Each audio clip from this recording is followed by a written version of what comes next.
University of Kerala. Sir is also a member of Doctoral Committee, VIT, School of Law, Shasta University, University of Madras. Sir is a member of Expert Committee, Higher Level Expert Committee on Equivalence among PG degrees and Tamil Nadu National State Council for Higher Education. And also, Sir has coordinated several events, programs, and also is a coordinator cum editor to MA Human Rights Studies and Education, IDE, University of Madras. Sir has also been a part of coordinating a refresher course in human rights, interdisciplinary course held in the year 2017. Apart from this, Sir has also several publications at more reputed journals at international and national levels, and also in reputed books at international level. Sir has also drafted moot courts and also been judged international moot courts. To name a few, is Henry Dunant Memorial International Moot Court Competition, Philip C. Jessup International Moot Court Competition, Stetson's International Environmental Law Moot Court, Henry Dunant International Humanitarian Law Moot Court Competitions, UNHRC Refugee Law Moot Court Competitions, to his credit. Sir has also organized and presented papers at several conferences and webinars, both at international and national level. Apart from this, Sir has organized and also participated in several workshops and training programs to his credit. With these brief introduction, now I would welcome Dr. G. Rajshekhar sir to this session to moderate the paper presenters now. Welcome, sir. So we will start this session, right? Yeah. Yes, Anurag, you can start. Excuse me. Yeah, before starting the presentation, I would request all the participants not to take more than 10 minutes, and please turn on your cameras and then speak. And the overall feedback of this of the participants will be given by the moderator at the end. So let's start. The first participant we have is Kshitij Dahiya, second Kshitij Dahiya and Vasu Manchanda, second and third year student of Faculty of Law, Delhi. That's right. Very good morning to everyone. Can I start with the presentation? Yeah, you can start. All right. So good afternoon, everybody, distinguished panel. My name is Vasu Manchanda, and I'll be presenting this paper titled Cyber Defense Policy Framework and Response Mechanisms Towards the Cyber Threats and Emerging Cyber Warfares. This is on behalf of Kshitij Dahiya and I. So I don't think I need to tell you how dangerous, cyber attacks already are. It's very well documented. Still, just to touch on the tip of the iceberg, cyber attacks have the potential of leaving the world in a more disintegrated state than the present coronavirus. And this is again well documented with the current attacks that have taken place in the recent past. The only difference being that the repercussions are unfathomable. And while we may not lose our lives, but definitely we will lose the right to live under Article 21, that is to live with human dignity.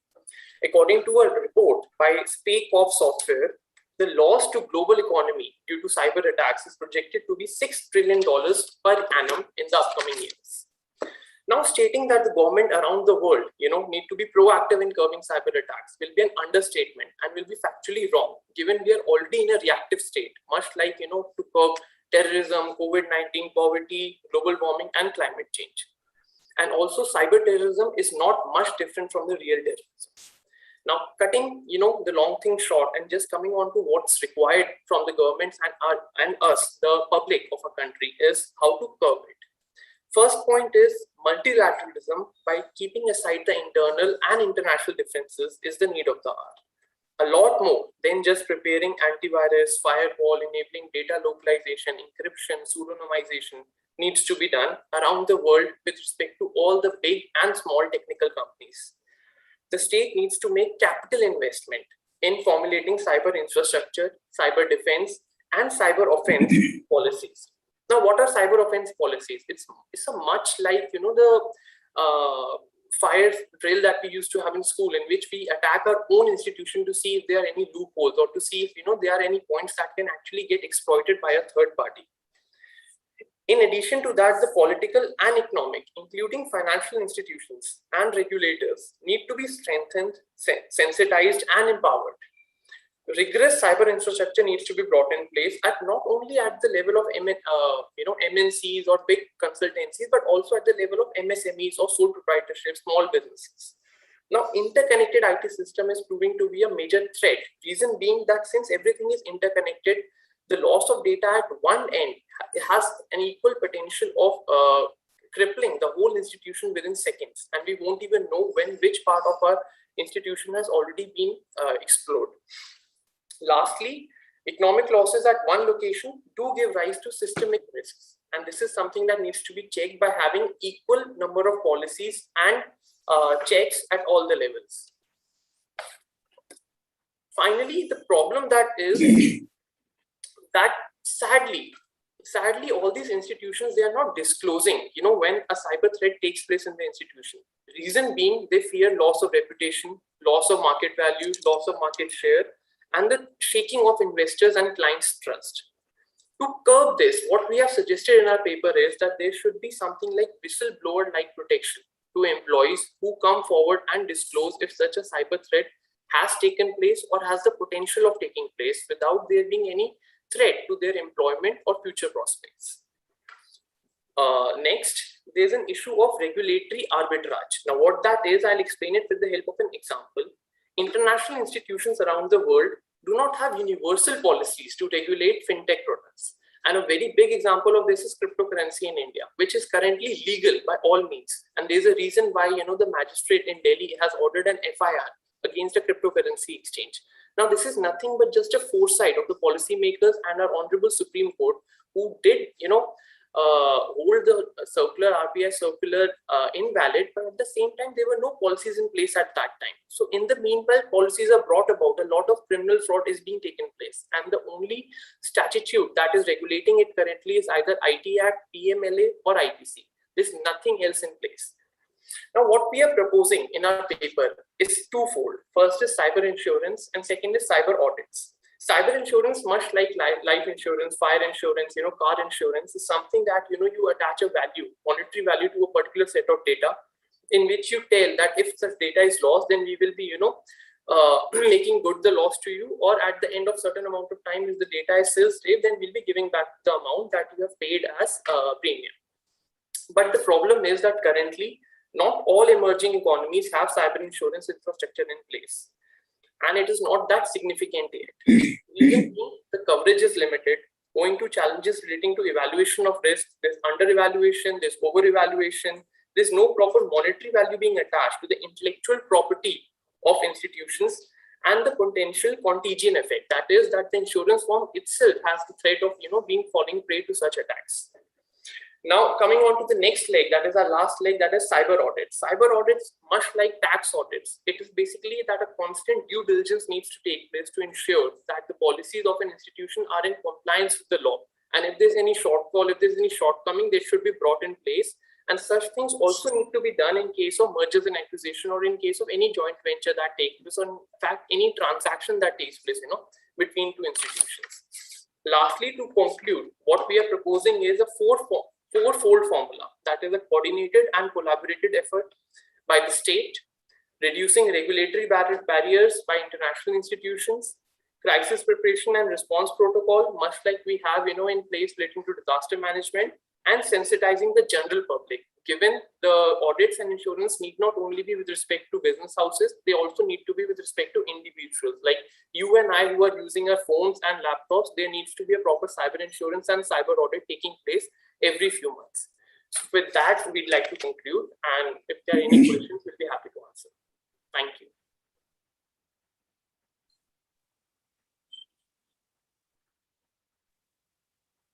Any questions for Vasu?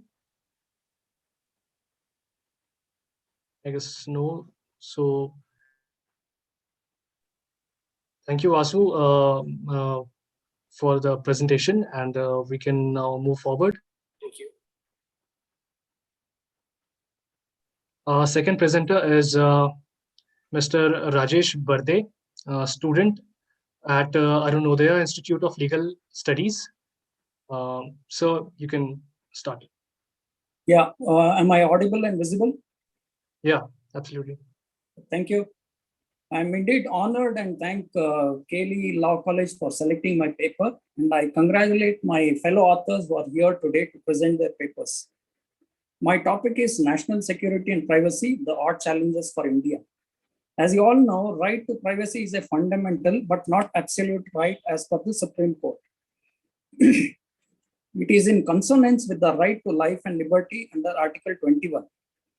We also know the Universal Declaration of Human Rights, 1948, and International Covenant on Civil and Political Rights, ICCPR, 1966, protect individuals' privacy.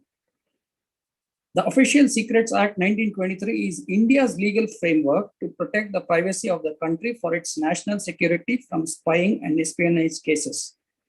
India is not new to issues with national security. National security issues began when India was invaded by Mughals, followed by the British. Since then, our nation has suffered innumerable damages. India has many laws on security.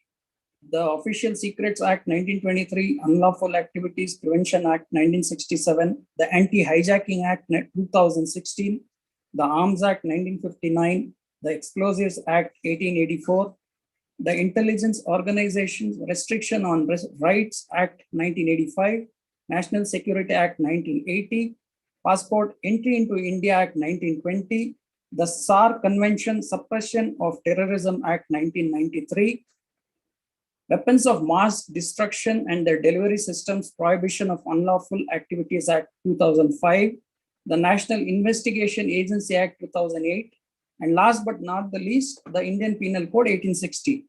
Chapter 6 is related to offences against the state, offences such as waging war against the government of India, collecting arms, sedition, and other serious offences that directly threaten the peace, security, and stability of the country. There are abundant laws, but the question is, what about the speedy trial and conviction in such cases? It's still a far-fetched dream. So let's see what laws on privacy are. So as we know, under Article 12, Clause 1 in UDHR and Article 17, Clause 1, Subclause 2 under ICCPR talks of privacy. So India, it still has a bill which is not yet become a law, that is Personal Data Protection Bill 2019. So there are two case laws. One is Balu Gopalakrishnan versus State of Kerala, that is 2020 case, and Subhanshu Raut alias Google versus State of Odisha, again 2020 case. So there are many such case laws where right to privacy is focused upon. So Section 20 of Personal Data Protection Bill refers to right to be forgotten. So Honorable Supreme Court in Kuttoswamy case held the right to be forgotten falls within the ambit of right to privacy and is integral part of Article 21 of the Constitution. So I would like to conclude by saying that a legislation which is a blend of national security and privacy on lines of USA Patriot Act could be introduced. There should be no compromise on national security in the guise of right to privacy. National security clearly overrides privacy in all aspects, according to me. So my concluding lines would be, India has all the potential to become a superpower, provided its sovereignty is secured at all costs. After all, national security and privacy are the odd challenges for India. Thank you so much. Thank you, Mr. Rajesh. Now we can move on to our next presenter. That is Neha Jain and Pawanpreet Singh. Neha Jain is a PhD scholar at Rashtriya Raksha University, Gujarat, and Pawanpreet Singh is LLM student, Guru Nanak Dev University. Good afternoon, everyone. Am I audible? Yes, yes. Is my screen also visible? Yeah, it's visible. Thank you so much for the confirmation. Good afternoon, everyone. I am Neha Jain. On behalf of my co-author Pawanpreet Singh, would like to present upon the topic, striking an equilibrium between privacy and national security on social media. The major objective of our research is to analyze the link between national security and privacy. The reason why I have chosen this particular objective is that too much of privacy may hinder the working of enforcement agencies, and on the other hand, unrestricted powers of the enforcement authorities will definitely invade individuals' privacy. The second objective is to evaluate the need for regulation in order to strike a pragmatic equilibrium between right to privacy and national security. Lastly, to make a comparative study of privacy laws. We have used exploratory research design method and also used secondary sources of data collection.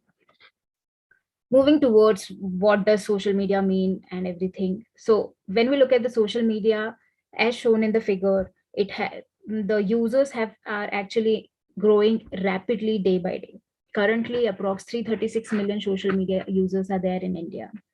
Looking at the nexus between social media and national security, we see several such examples wherein social media has led to internal as well as national security issues. For instance, Government of India has recently banned around 150 applications which were originated by China.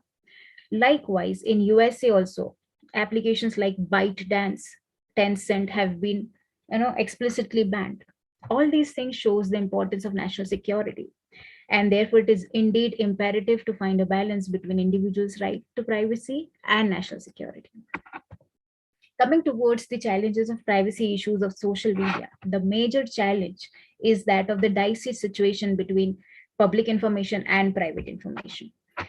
The current example of the year 2013 is the Mumbai police has launched social media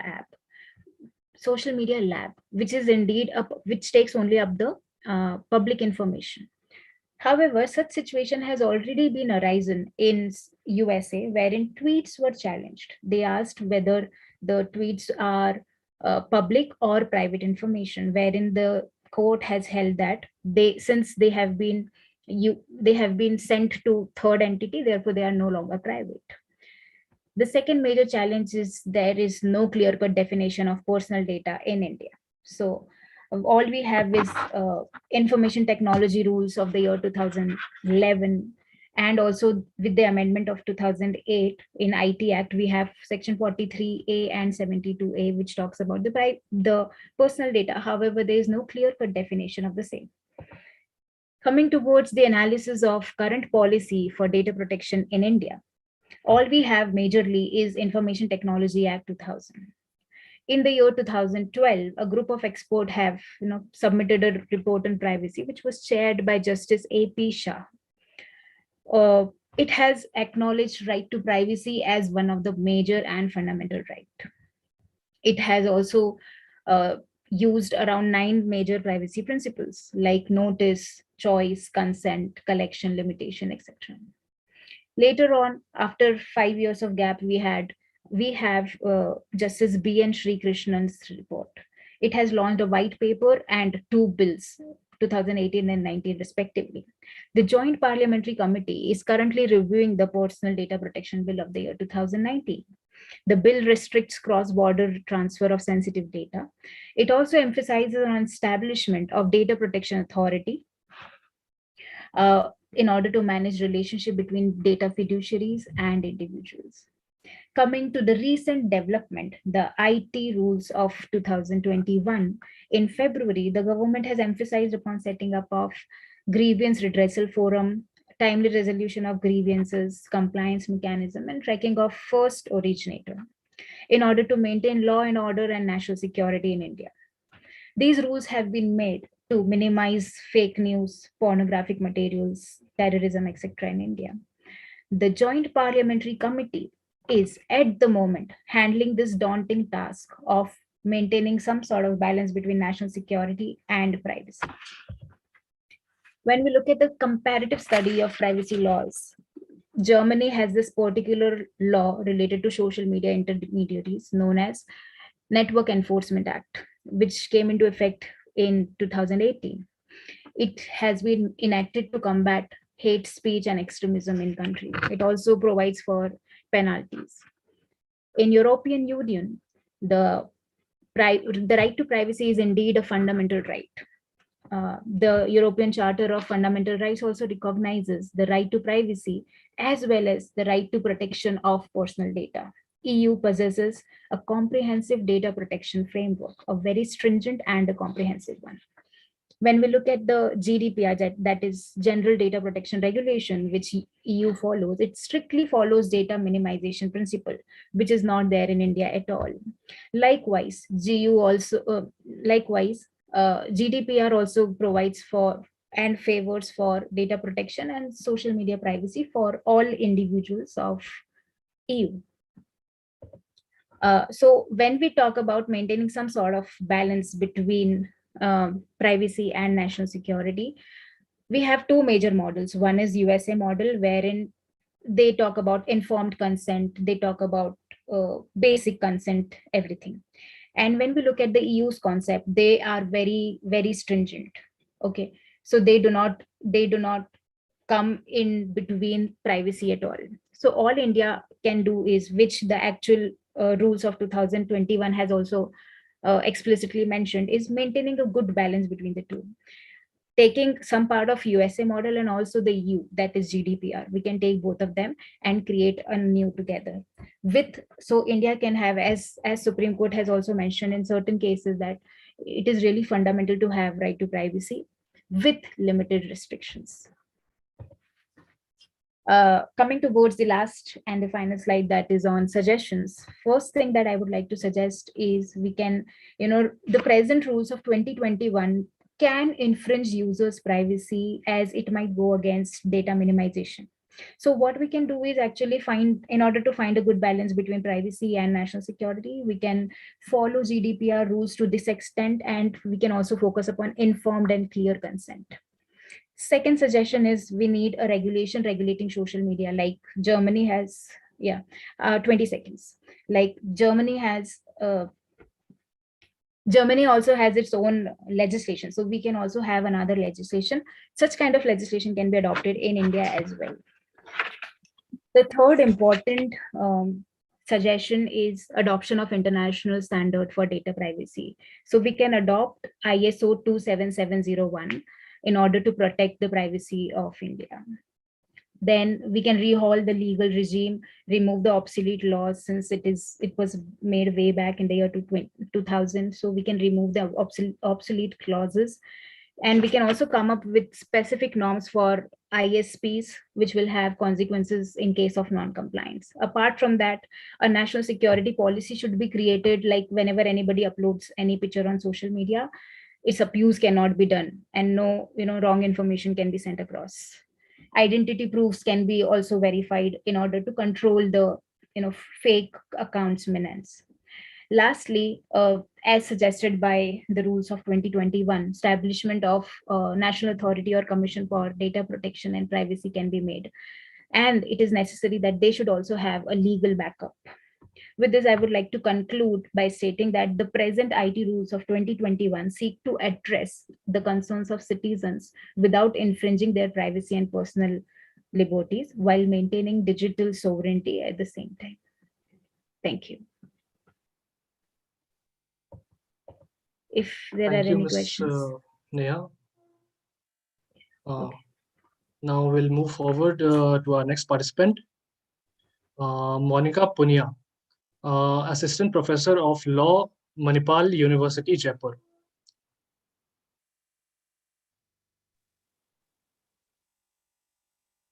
Monika Punya, are you there?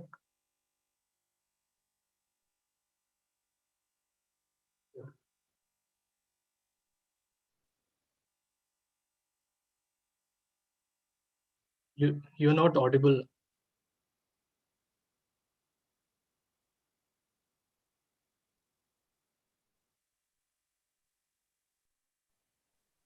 Monika, you're not audible. Remove the earphones once and try.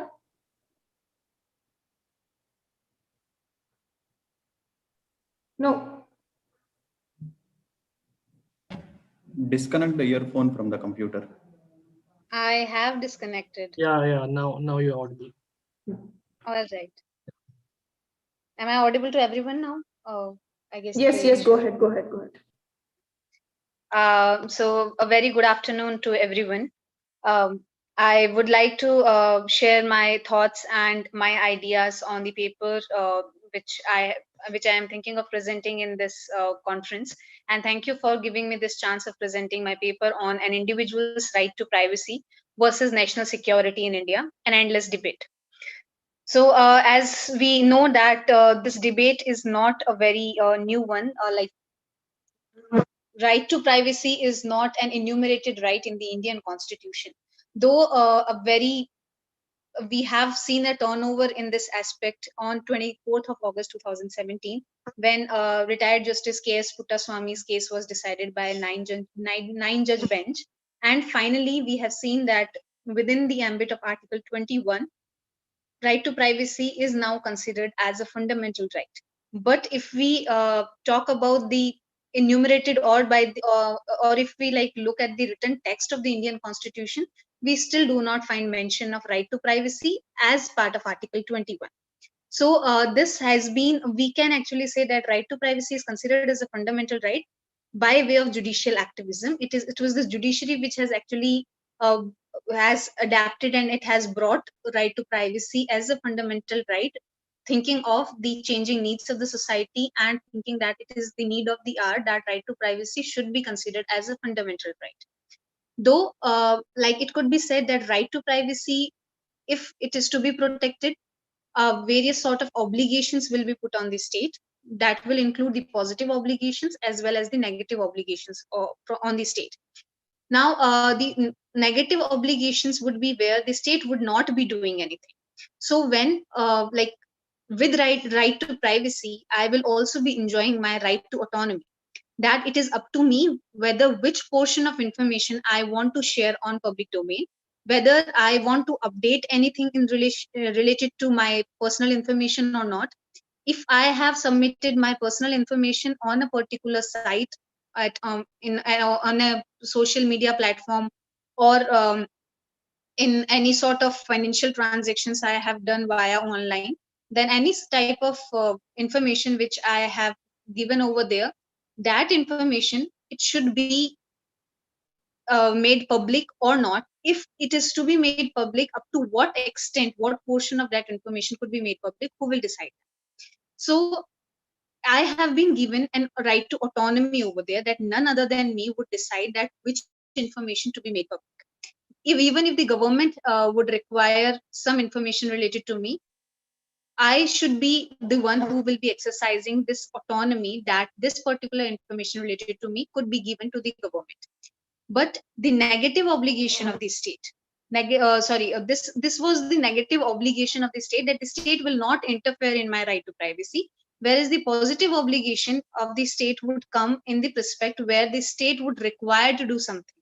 That state will be giving me such measures that the that would actually help me in protecting my privacy.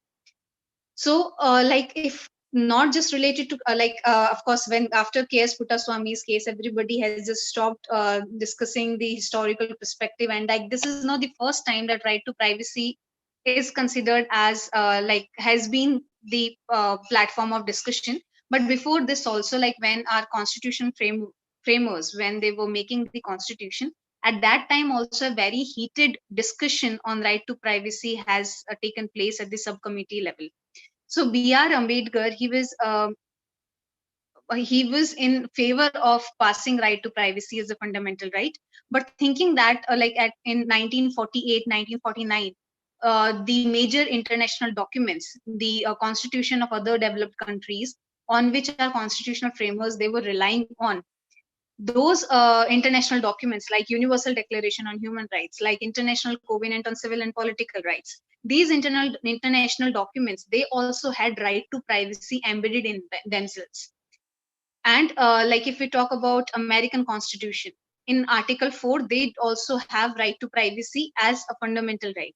But so it was a question mark. It was a big question mark in front of the advisory committee of the Constituent Assembly, that whether right to privacy should be considered as a fundamental right or not. Since B.R. Ambedkar and like there were other eminent personalities who were in support of that, but again there were people like B.N. Rao, like Aladi Swami Krishna Iyer, They were saying that at this stage, it would not be appropriate for a country like India to consider right to privacy as a fundamental right, because it would exclude, it would give a private right to each and every person to not disclose their personal information or communication on basis of anything. But today, if we again go to the present prospect of K.S. Puttaswamy case, this judgment, if we entirely read this judgment, it is not that right to privacy is not an absolute right. It will also have reasonable restrictions attached to it. So these reasonable restrictions, they will protect the national security as well. So by putting the reasonable restrictions, we have also we have also like taken into consideration the state's interest of protecting, of taking the data of its citizens whenever required.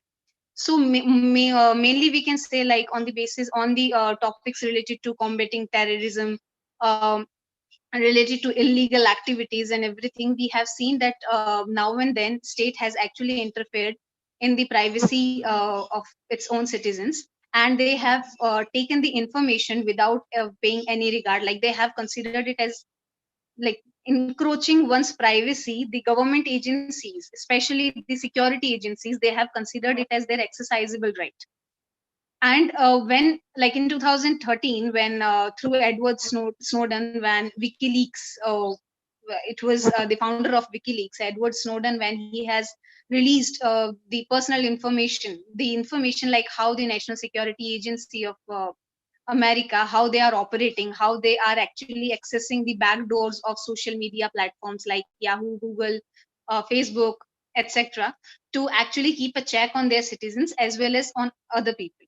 Presently, also we can say, like, Pegasus spyware, which is very popular nowadays, and it is being said that it is like this Pegasus software, it is owned by a private company, but it is sold to governments, not to individuals though. But even if, like, today our government, like, there was this data which was released, and it was said that Indian government is right now, they are spying on more than 400 people. So like, we cannot actually say, like, are they really authorized to spy on those people? Are they really authorized to interfere in their day-to-day lives, in their personal communications and everything? No, they are not. But who is going to judge that when this arbitrariness will come in this right to search and seizure? So if we thoroughly read the case, Puttaswamy case, they have also laid down a 3-level test. They said that a law is to be formed where whenever the state is encroaching into a person's right to privacy, uh, matters related to, yes. You can conclude, ma'am. So 30 All minutes. right. So I will just conclude my paper by bringing the recent amendment of 2019 in the law of, like, as I've focused on Unlawful Activities Prevention Act as well, that we have in 2019 amendment in that particular act, they have given enormous powers to the designated authorities on basis of like just on a basis of a doubt, that without any court orders, without any warrant, they can go and they can start searching a person's house, and they can just interrupt with his privacy rights whenever, and without any warrant they can do so, without any court orders. They are supposed, they have the right to do so.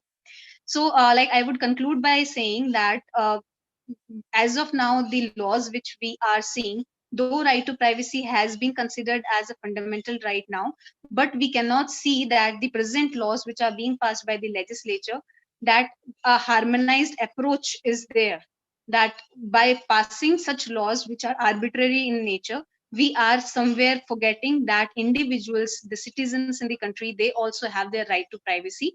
And if in this technological era, if the right to privacy of people are not maintained, they will always be questioning the higher authorities, they will always be questioning the government, that whatever data we are giving to them, that would remain safe or not. So this is it from my side. Thank you everyone for giving me this chance to present my paper. Thank you, Monica. We'll next move on. Next participant, Gaurav Khatwani. BA LLB. He's a BA LLB student of Maharashtra National Law College, Nagpur. Okay, so am I clearly audible and visible? Yeah. Okay. Start. Yeah. I'll just share my screen.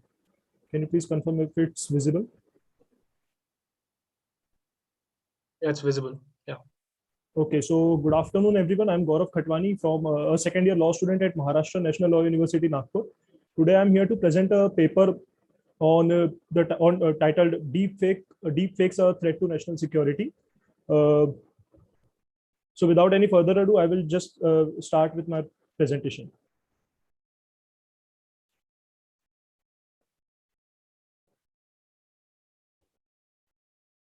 So what are deepfakes? A Reddit member with the username Deepfakes coined the phrase deepfake.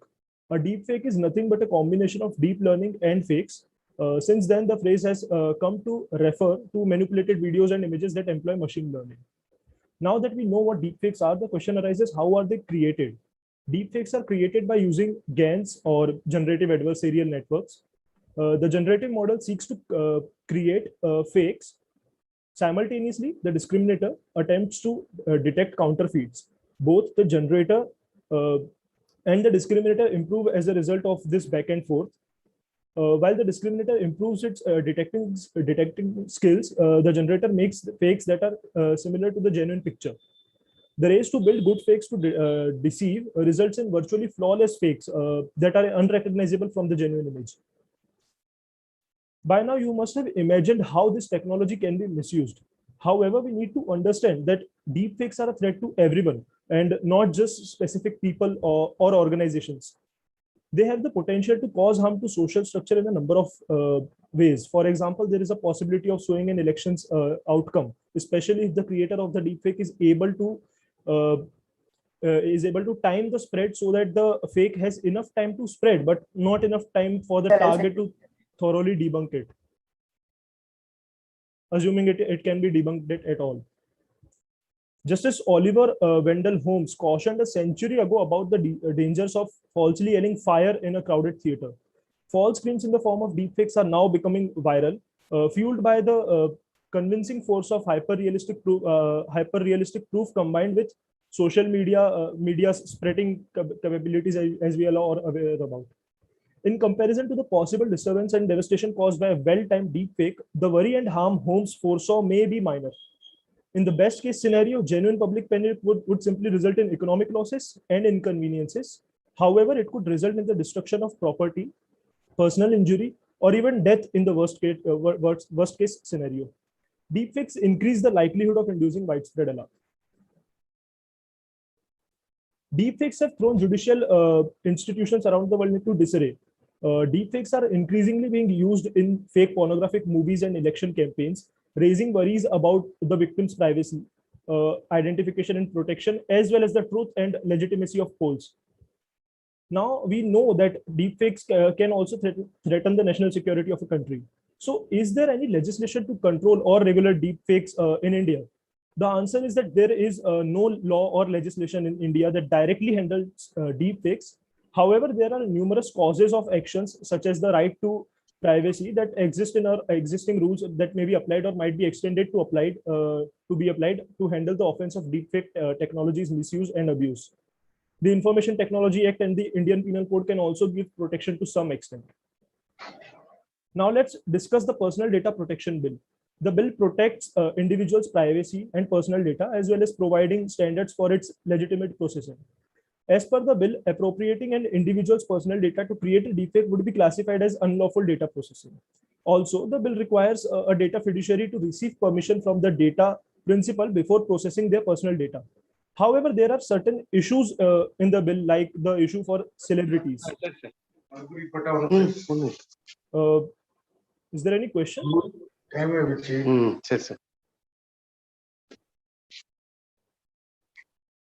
Go ahead, Gaurav. Okay, so as I was discussing the issues for celebrities, deepfakes can be used to transform celebrity data. This could cause substantial concerns about the privacy of these persons in particular. Furthermore, because their information is readily available in the public domain, the obligation of seeking consent from the data principal, in this case celebrities, would be ignored. When deepfakes of dead persons are persuasive and well-timed, they can cause devastation. The issue of personal data of dead persons is mostly unclear because the bill makes no provisions for it. When dealing with the personal data of dead persons, the best practice is to obtain the necessary approvals from their legal heirs, as the use of such data has a lot of direct implications for these people. There is also an issue of right to be forgotten and jurisdictional issues. The bill establishes a right to be forgotten. However, when the data fiduciary acts outside the territorial limits of India, the right to be forgotten of the data principle remains an illusion, owing to the bill's territorial limitations and court's refusal to exercise jurisdiction. A big worry, aside from enacting regulations capable of regulating the misuse of this technology, is the ability to identify whether a video is fake in the first place. Till now, for every flaw in deepfakes that have been published to aid detection, a better variant of the algorithm has been produced that corrects the past flaws. As a result, the government and other regulatory agencies must take measures to ensure that videos circulating in the public domain are genuine. For example, the Election Commission might make it essential for all political parties to utilize digital signature on any video that they distribute for campaigning purposes. In the event that the source of the video cannot be determined, the government should establish a body to oversee deepfakes utilizing blockchain technology. Blockchains hold data blocks on a decentralized network where anyone may validate the information's authenticity by comparing it to a unique non-invertible key. The discrepancy will emerge from even the tiniest alteration of the data. Another option to combat the spread of deepfakes is for internet service providers, as we know, ISPs, to be held liable for the dissemination of such data through their platforms. For clear reasons, the individual who develops such deepfakes should be held accountable. However, because of the anonymity provided by ISPs, tracing the origin of such clips might be tricky. In India, the ISP's liability is limited by the IT Act. The Act is vaguely worded, allowing ISPs to avoid liability. For example, the Act specifies that ISPs will be exempted from liability if they have performed all due diligence. But what constitutes this all due diligence is never specified. Expanding ISP liability would create a checkpoint for any data uploaded online, hence limiting the spread of deepfakes. Today, the global population may number in the 7 billions, but there are millions of more people who exist solely on social media and who, like us, enhance the universe with social views and comments. Because there is widespread opposition to attaching a person's real-life legal identification to his social media presence, platforms like Facebook. Yes, please. You can conclude. Time's up. I just need a minute to conclude. Is that okay? Yeah, 30 seconds. Yeah, sure. So I would like to, can I get 2 minutes to conclude? I have a very important point to make. Just 2 minutes. Try to conclude in a minute's time, please. Sure.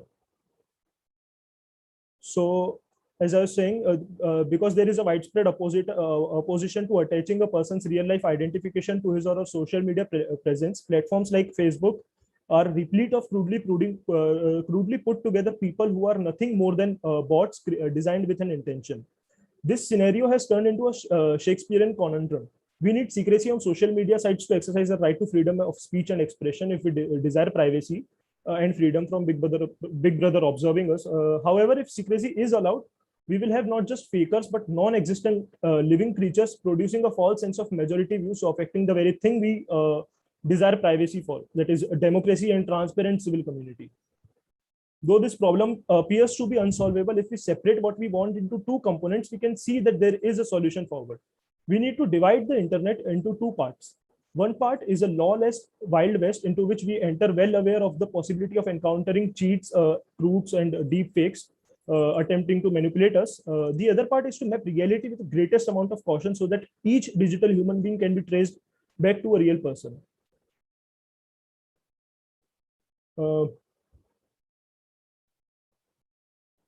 People require a tool that not only allows them to express criticism, but also allows them to persuade others and form an opinion. And as technology disrupts traditional media, it is on to the government to come up with solutions. Article 19 of our Constitution recognizes the freedom of peaceful dissent as a basic right. We have been looking at it from a technological standpoint, but that needs to change. We now have phony human beings using free speech owing to technology, while the real ones remain silent. No democracy can survive such a double whammy. As a result, the state now has a constitutional obligation to address this problem. With that being said, I would like to end my presentation by saying that democracies will have to acquire endurance. On the one hand, acknowledging that videos cannot be accepted at surface value, and on the other, battling the slide into a post-truth society in which individuals withdraw to their confidential information bubbles and embrace only that which supports their own opinions and facts. In summary, democracies will have to face an unpalatable truth. They will have to learn how to live with lies in order to survive the threat of deepfakes. Thank you very much, everyone. Thank you, Gaurav. Now we will move forward with our next participant. Next participant is Leelavati S., student of Chettinad School of Law. Yeah, my Leelavati S. topic is national interest and yes.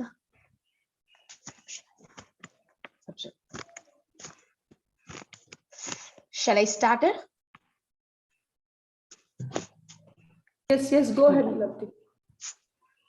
My topic is national interest and privacy, conception, juxtaposition. I divided in 3 parts. The personal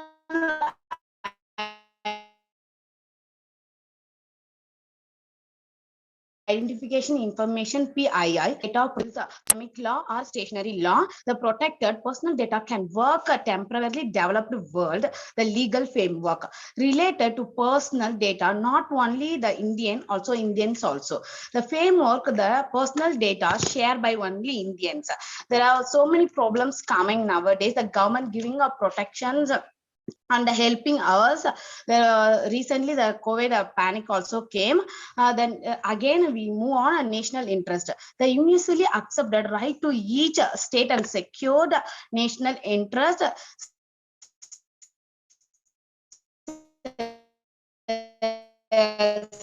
State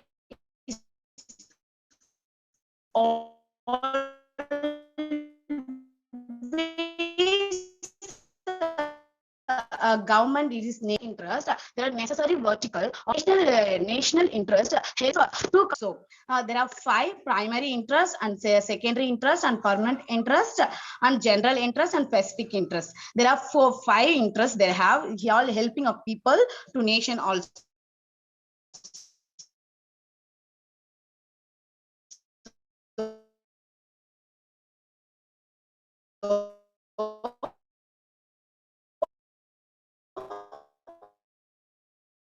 There are again information details.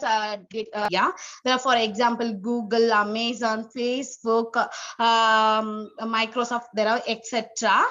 People using variation social media and getting protected. There are government give new social medias also for powers, constitutions, the rights of. There are case of a Bank of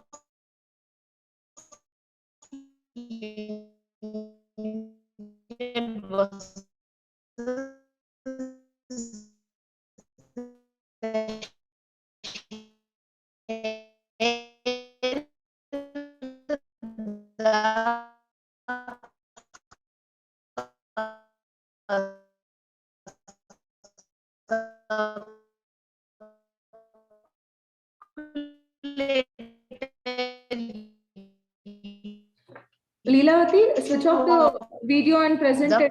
Under the unwanted action protected, the court had right to private maintenance of personal information, also forms digital media self-regulation of conducting. There are some regulation needs social media company for worldwide justice of India. Government received lots of line about women's harassments happening. Only the photo shares internet. There are so many nuisance of comment. There are there are individual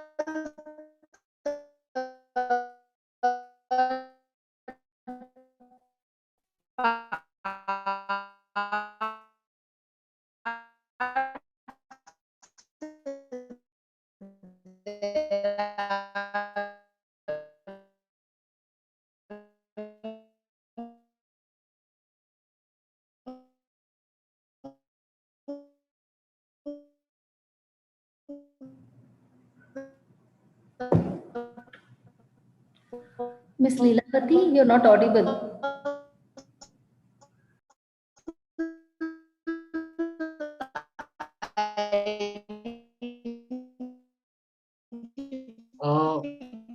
Miss Leelavati, your voice is not audible. I don't think so. Can she hear that too? I think she's connected. We'll do one thing. We'll just wait for 30 seconds. If she can connect back, okay. Or else we'll have to move on. Okay, ma'am.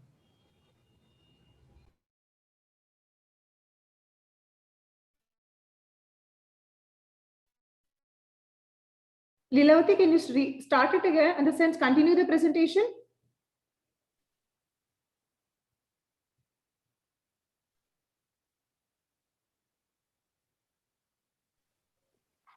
Leelavati, can you hear us?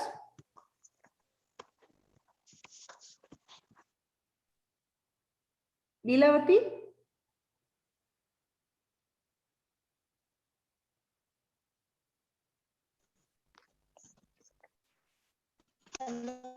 No, we can't hear you. Hello, ma'am. Yeah, please. Yeah. Please try to be in a place where you can catch the network, please.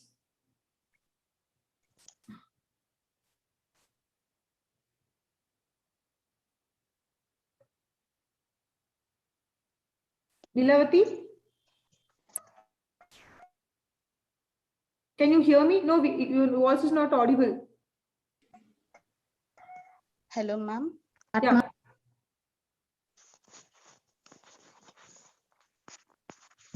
The government put laws up because some regulation needs social media company for worldwide, not just in India. Government received lots of company about women's being arrested, the photo share internet also. The primary nature may say the private of rights. There are fundamental rights also they're having. We want to use, the government gives some laws to use to protect ourselves. So person shall be reduced. India appointed genuinely officer performed to give reduce also. The overall, this is a government provide powers new nation constitutions, rights of privacy, law gathering information individually, criminal law regulations. The nation secure generally. There are so many president, state internal and external terms also using. There are so many things happening there. Government giving also. There are a case, Puttaswamy was Union versus Union. This data protection, 9 bench of a Supreme Court held that right to privacy was to constantly protect a right to India as well, being enacted to freedom granted by Indian Constitution also. There are information privacy originated, stated, non-stated common goods also happening there, which providing their product framework, the data, and we want to protect our data ourselves. I think we said there are defined personal data, guideline personal data, and create a system regulation personal data. There are right to privacy, fundamental rights, Constitution, India bill main provisions also. Government invite feedback from the public draft personal also. The overall the personal data directly or indirectly identify. Data person 2018 committed, Sri Krishna was submitted draft personal data also. They have finance data, healthy data, official data, sexual life data, sexual organized data, caste data, regulation and politicals also, state, etc. There are so many data protection. You can conclude. Yeah, government give the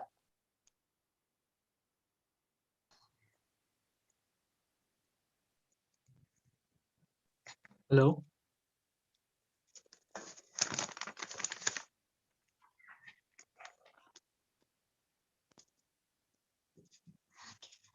Hello, Ms. Leelavati. Am I audible?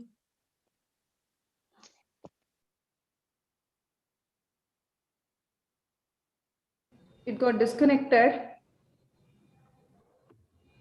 It got disconnected. Just few seconds to her to come back and conclude, or else we can move on to the next presenter. Okay, ma'am. Let's give some chance. Yeah.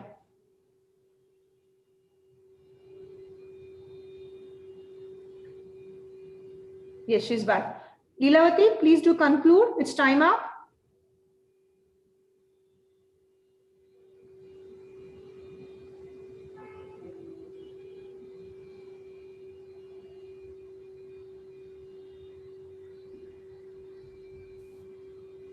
Yes, am I audible to you, Leelavati?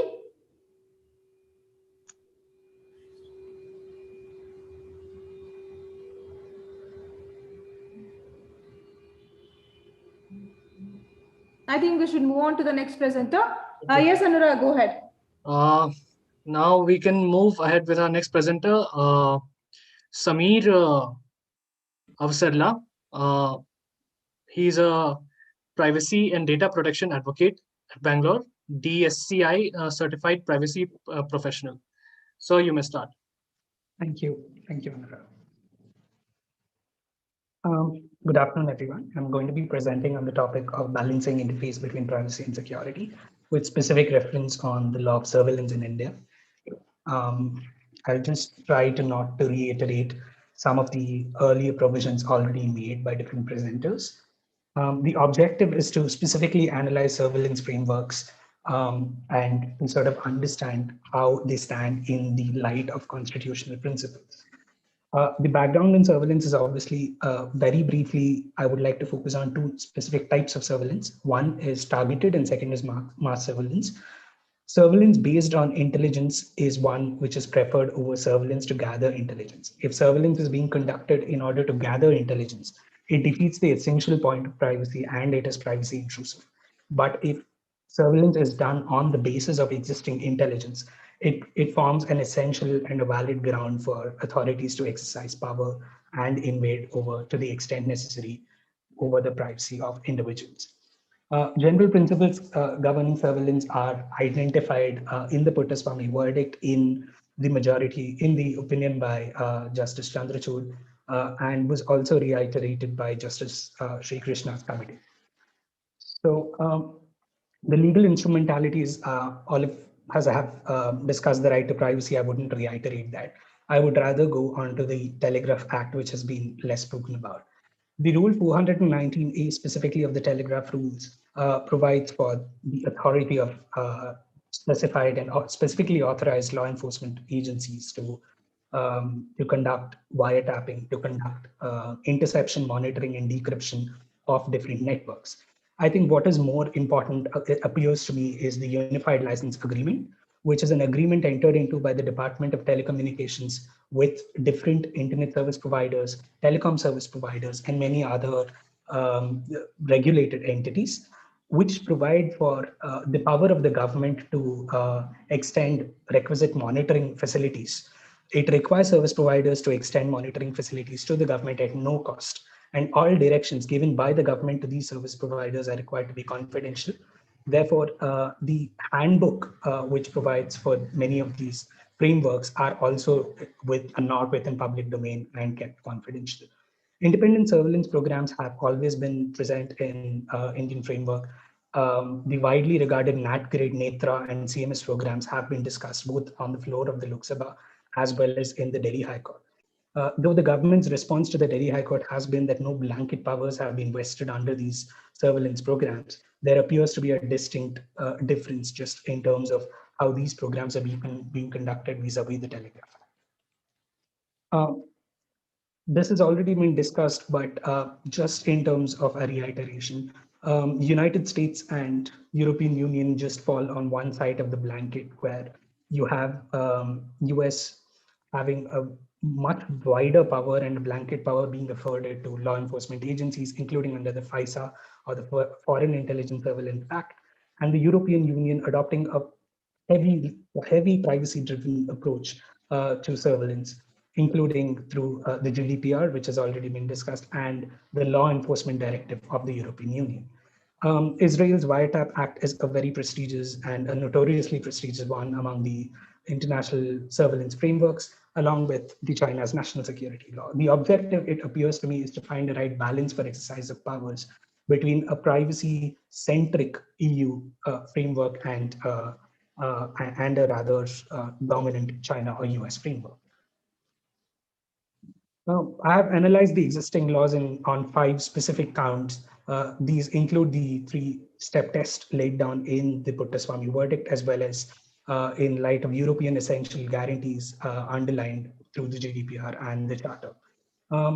The challenges I have identified include aspects such as operation of surveillance programs without any law threaten the very essence of the right to privacy and the foundations of it.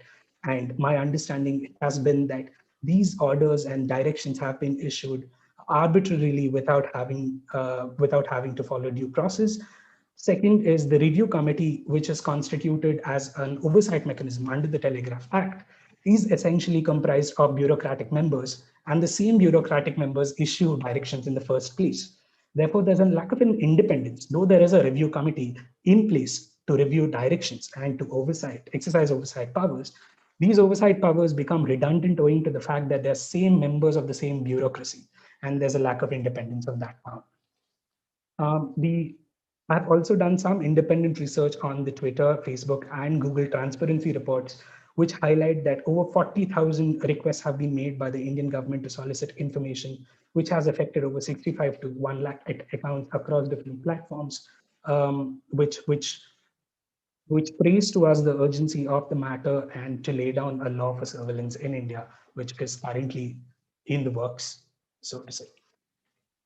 Do forthcoming laws solve the problem? The Personal Data Protection Bill provides for wide exemptions to the government, and I believe that with the bill in place as it stands today, there is very little chance for a surveillance-endowed framework to actually function harmoniously with data protection laws. There was a proposed private member bill introduced by MP in 2011.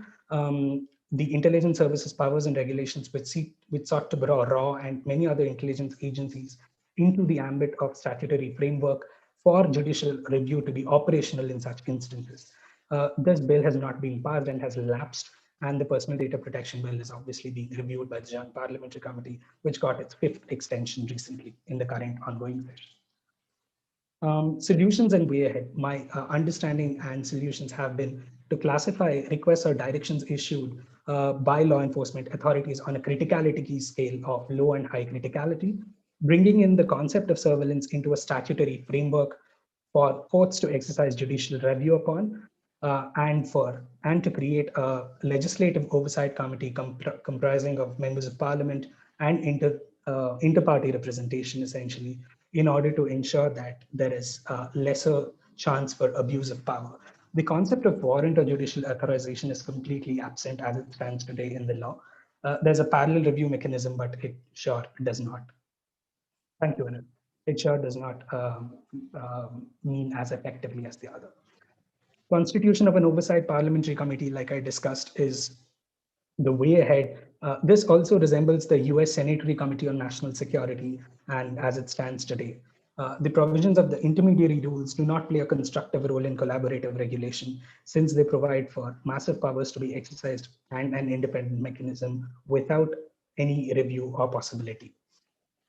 Exemptions to intermediaries and digital media entities must be afforded for disclosure of this information pursuant to law enforcement requests and barring it and accepting it from the general data protection mandate. So these have been my broad conclusions that I've arrived upon. Thank you so much for giving me a chance to present. Thank you, Mr. Sameer. Now we'll move forward with our next participant, Dr. Mahantesh Madhivalar, Assistant Professor at Kelly Law College. So, yes. Yes, sir. Good afternoon, everyone. Good afternoon, sir. Okay. First of all, I would want to thanks to organizers. They have given me an opportunity to present my paper here. My topic here is the national security and right to privacy. So when you observe this right to privacy, it has been recognized in India under the Constitution, Article 21. So it's a fundamental right according to the 2017 the decision, Justice Puttaswamy case. So it has been recognized as a fundamental right. But what happens due to the technological advancement? Due to the technological advancement, what happens? The surveillance has been developed.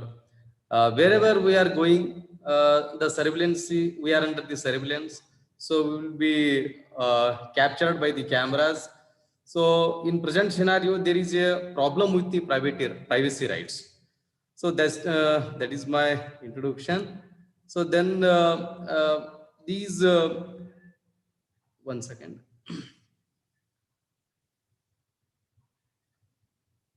So that's why this is you can take the example, if the surveillance is required of an individual, the security or law enforcement agencies has to create a proper justification to get the necessary warrant. So here, one thing I would want to, one example I would want to quote here. So earlier what would happen, the surveillance is always made to our enemies. So on that time, we need to take the permission from the court and we need to surveillance by the authorities. But in present scenario, due to the technological developments, so without that any warrants, any permission from the authorities, we can surveillance any person in this world.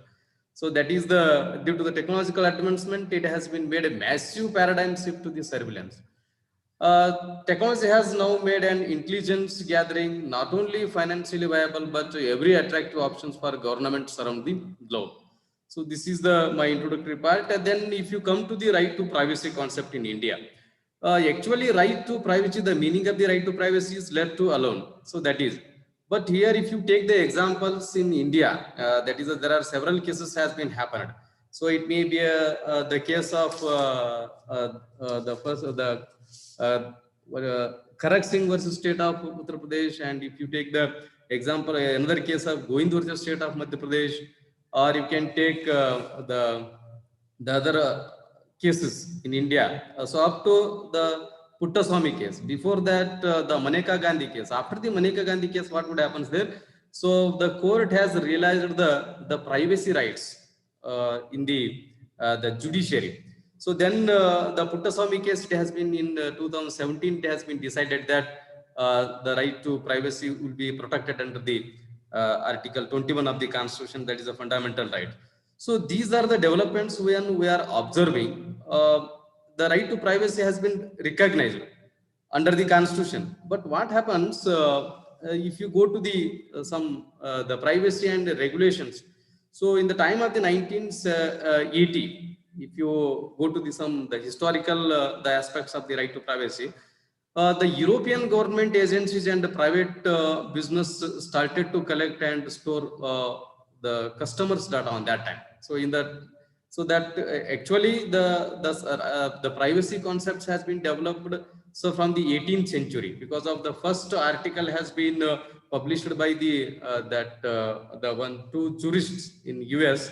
So they have recognized the right to privacy in that US. So after that, what happens? There was several development has been taken place. So in EU, the EU countries, the first the data protection directive, the act has been bring into that European Union. So that is, they recently in 2016 also they have amended it, and also they have brought the strong data protection regulations in the European Union.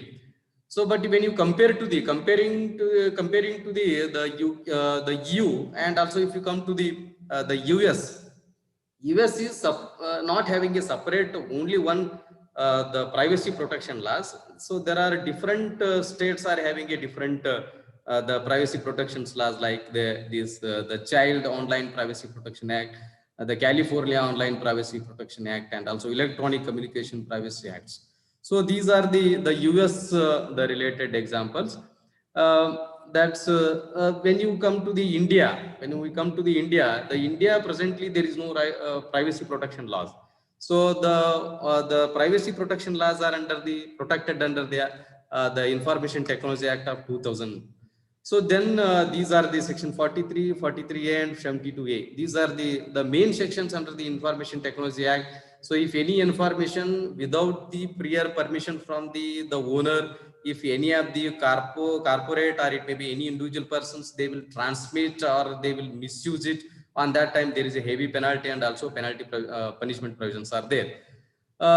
Then some of the challenges we need to understand here is globally when the right to privacy has taken the importance after the 2001, that is a September 11 incident in US.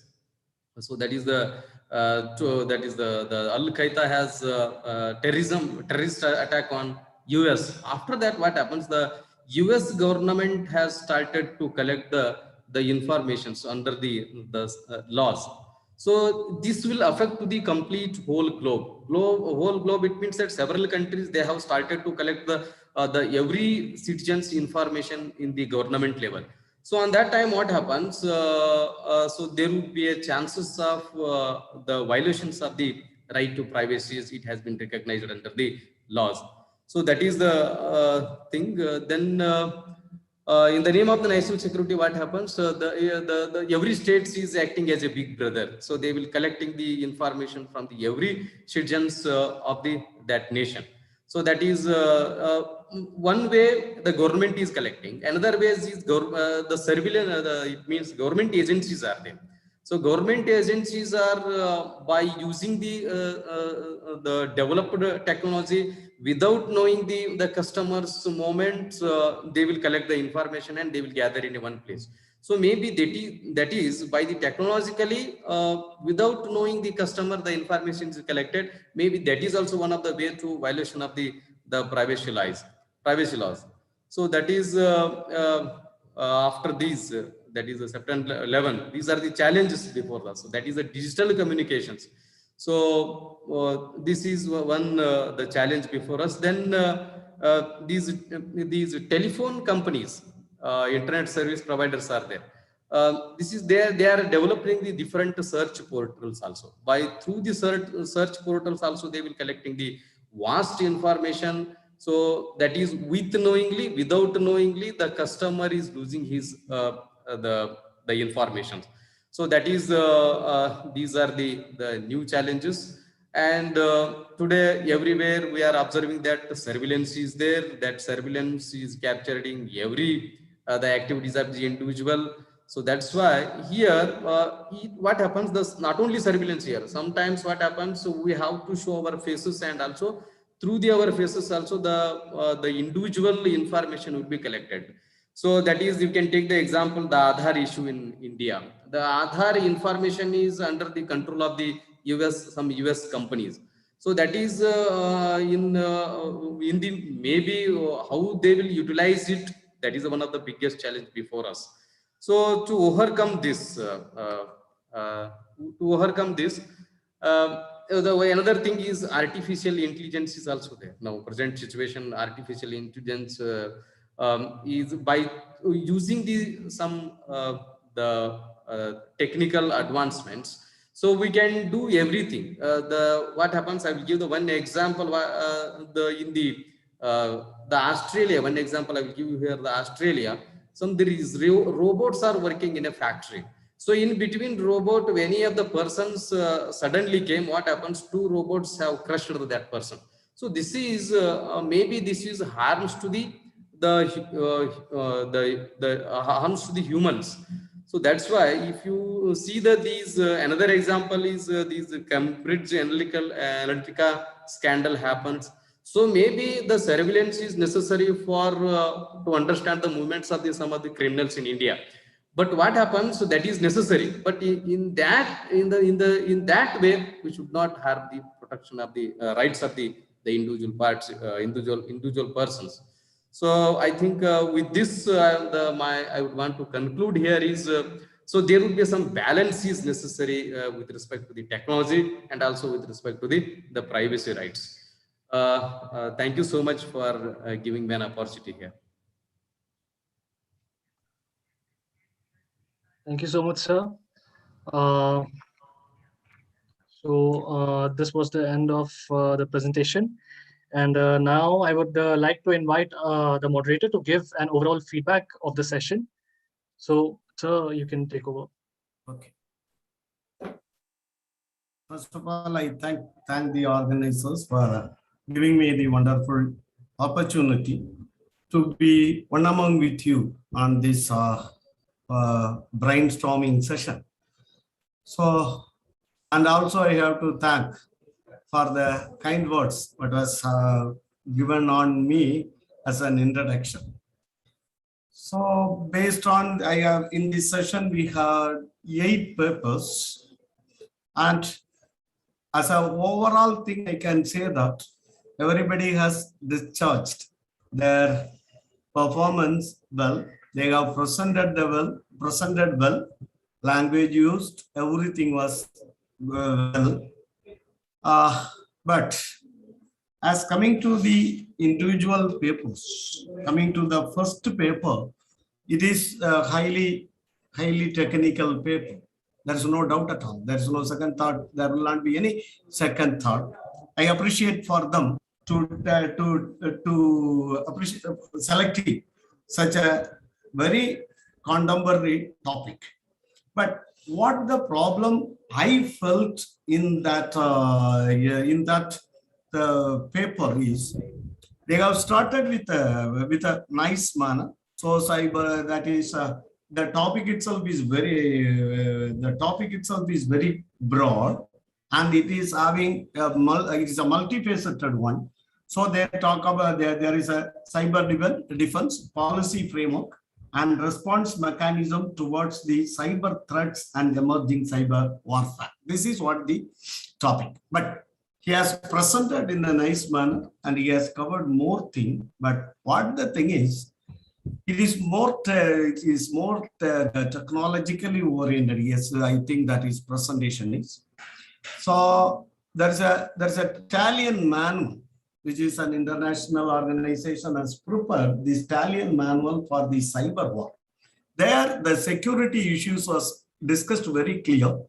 So when we talk about this thing, there's a concept called the international armed conflict, as well as there will be a national internal armed conflict. So it is starting, this is based on, as we all know, international humanitarian law speaks about these two conflicts. But when the security issues has come with respect to the cyber attack, how they can be get rid of, that is the main issue. Until now, we are struggling to come with the proper thing. But anyhow, mostly this national security and the topic is privacy. But he has discussed what is meant by cyber threat and how the policy was lacking. He has clearly mentioned in his paper. But anyhow, I think that more research has to be done, and a harmonious view or a harmonious construction should be made in all these aspects. Then really it will add a fragrance to that work. So anyhow, I appreciate the Mr. Vasu and the other Daya, who has done a wonderful job in this, but they have to narrow down their scope. If they have made a microscopic attempt in protecting the cyber space and all the cyber space and all these things in a macroscopic manner, means that I hope that the paper will be very good. Second, coming to the second topic, all the other topics other than these, all the other topics are mostly related with the mostly closely associated with the topic of national security and privacy. The second chapter, the second topic is with respect to national security and privacy, the odd challenges for India. So the speaker has nicely presented the common features about this concept of what we called as this privacy. So what I found in all the presentation, they have more concentrated about the concept of privacy, and they are leaning to the upliftment of this right of this concept of privacy. But one thing we have to understand here, that is national security and right to privacy. We have started the concept of privacy with the bodily privacy, but after the Puttaswamy and other cases, it has been slowly shifted to the informational privacy.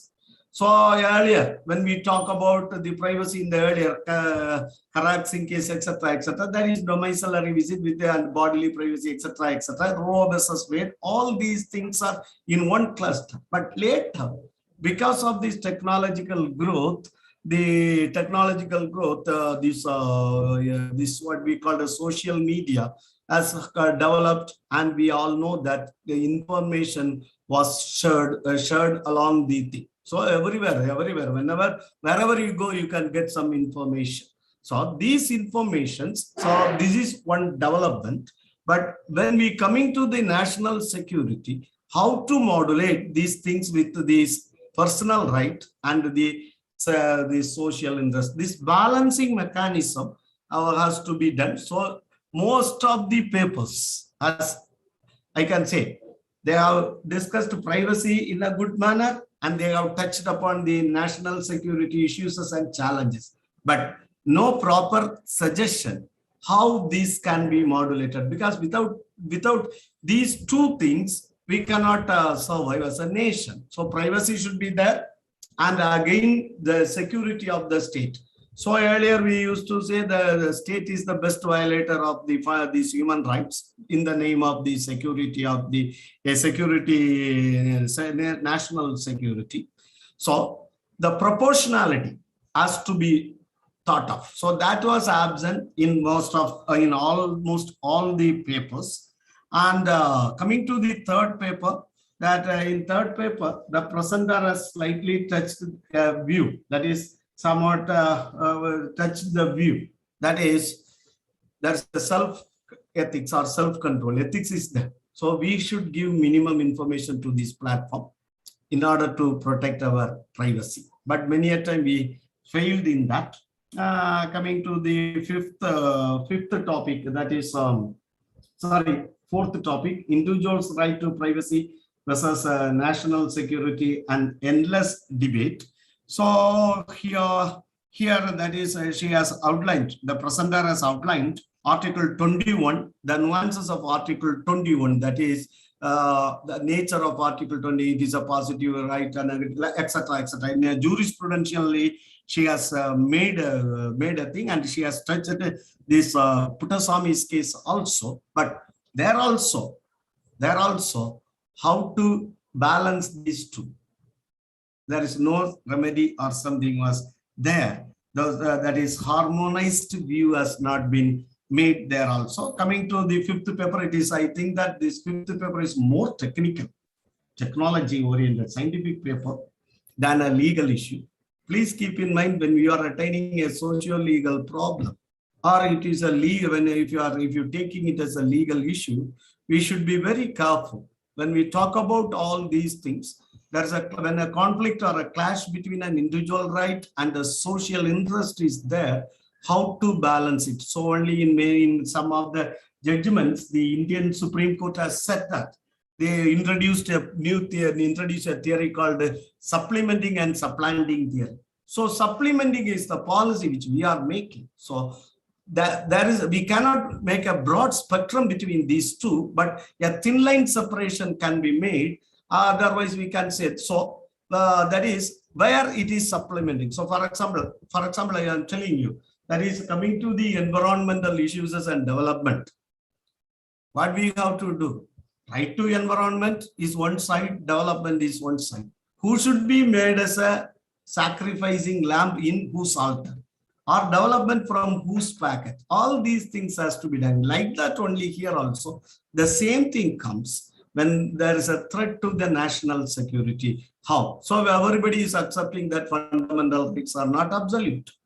But yet, so if you go through Article 22, which deals with this national security, comparative reading of Article 22(1) and 22 of the Indian Constitution clearly explains that is in catena of judgments, what the Supreme Court held is, as these two things are dealing with the personal liberty. You are going to take a personal liberty of a person, so it should not be done in a casual manner. So, to my understanding, case-by-case method, we have to develop this. And so, if you try to find an answer, how to harmonize it. So, then normally, simply we used to say a proportionality test. proportionality test, which has to be, somebody has mentioned it, which has once, if it is outwise one pan. So which pan has to be there taken for the graduation? That was the main thing we have to understand. So coming to the sixth paper, that sixth paper is on national interest and privacy, a conceptual juxtaposition. So there also, more or less, there are many overlapping. I could found many overlapping on these papers. And coming to the seventh paper, balancing interface between privacy, security, and evaluating the intermediaries and intermediaries and the guidelines. In this paper, he has done a wonderful job. He's done a wonderful job. There's no second thought in it. And he has brought some, he has discussed all the policies, parliamentary standing committees, etc., the recommendations. But recommendations, and he nicely talked about the challenges and placed before us. He placed before us what are the challenges and issues as we are facing. But there are also, I think, that the proper solution, how to solve these challenges, is missing in that paper also. Finally, the professor has nicely discussed this national security and the privacy. He has outlined many of the legislations in comparing with the US, and he said that IT Act, which is not, if my understanding is correct, sir has mentioned that IT Act is not sufficient and we have to go for the thing. So one thing, there's a conflict between these two, the right to privacy and national security.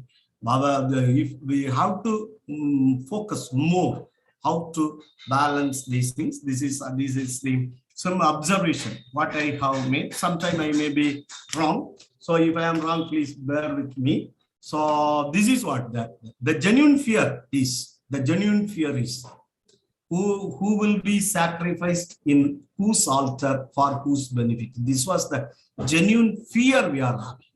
So when we talk about these privacy issues, there's a conflict between the judiciary as well as the state, that is union government also. So anyhow, we will wait. Somebody has mentioned about the data protection bill. So we will wait. Anyhow, my idea is also, if you give less information to these things, and if we handle these things, these medias, these electronic gadgets in a proper manner, means then we can easily secure our privacy. Otherwise, our privacy will be at stake. So one thing, that is what, give less information in these medias. And next, when we are using this media, we should be very careful. Today, the social media many a times felt as a menace, and really there should be a proper legislation should be brought in order to put off the escalation of violences by this social media. So if you suppose you say that this moderator was not a genuine moderator or a fairness, and you can post it in the social media that I was dead. So these are all things happening every day we are making. So I hope that what are all discussions you have made in this session is really contribute to the development in the field of national security and privacy. So with these words, I close my words. So I once again appreciate all the paper presenters for their efforts, genuine and good effort they have put forth to prepare this paper. So I appreciate the research attitude what you are having. So wish you all the best, and I hope that you all scale and newer heights in the legal research, and I wish you all the best in your future endeavors. Thank you. Thank you so much, sir, for your valuable feedback. And now I would like to invite our faculty coordinator, Ms. Rashmi R, to deliver the vote of thanks. Thank you, Anurag. present has been a little hard in managing expected but untimely technological clinches. But from morning and unless we have been together to make this event a successful, and we have come to the end of day one academic sessions. And I take this opportunity to thank the resource person of the plenary session, Dr. P. Punat, for his insightful deliberations on national security and privacy. And I also profusely extend my thanks to Dr. Rajshekhar sir for taking out of his time to detail out the feedbacks on the presented topics. Indeed, sir, the details of the papers motivates and improvement on the people who have presented it. Further, I extend my thanks to the paper presenters, delegates, and participants who have been present here and for the participation. And I also thank the organizing committee of NLC 2021 and members and its volunteers. Thank you. Now over to Anurag. Thank you so much, sir. Thank you for joining. Thank you, sir. Thank you. With this, I would like to announce the end of the session. Thank you all. And I would request all the audience to stay tuned for the tomorrow's second plenary session. And thank you all. And I request all the participants to be there by tomorrow at 9:20 for the day 2 sessions. We have 2 more sessions followed by valedictory. Yes. Yeah. Thank you. Thank you, Anand.